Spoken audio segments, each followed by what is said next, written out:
You bring home your very first fish. You set up the aquarium, fill it with crystal clear water, arrange the decorations, and proudly think, "This water is way cleaner than the river they came from."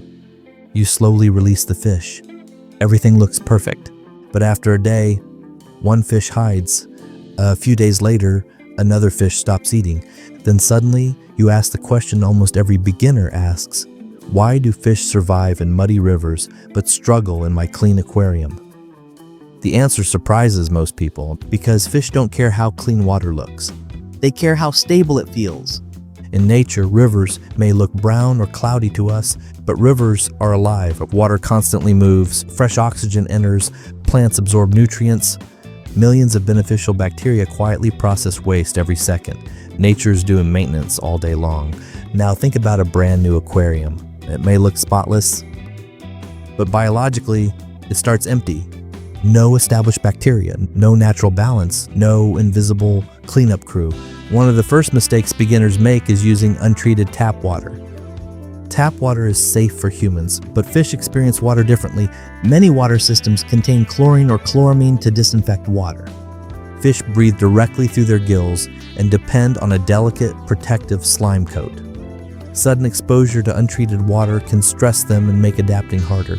But chlorine is not the biggest problem. The real danger is usually invisible: fish waste. Every fish produces waste. Every leftover pellet breaks down, and all of that creates ammonia. You cannot see it. You cannot smell it. Your aquarium may still look crystal clear, while water quality is already becoming dangerous. That's why experienced fish keepers always talk about cycling. Cycling simply means growing beneficial bacteria.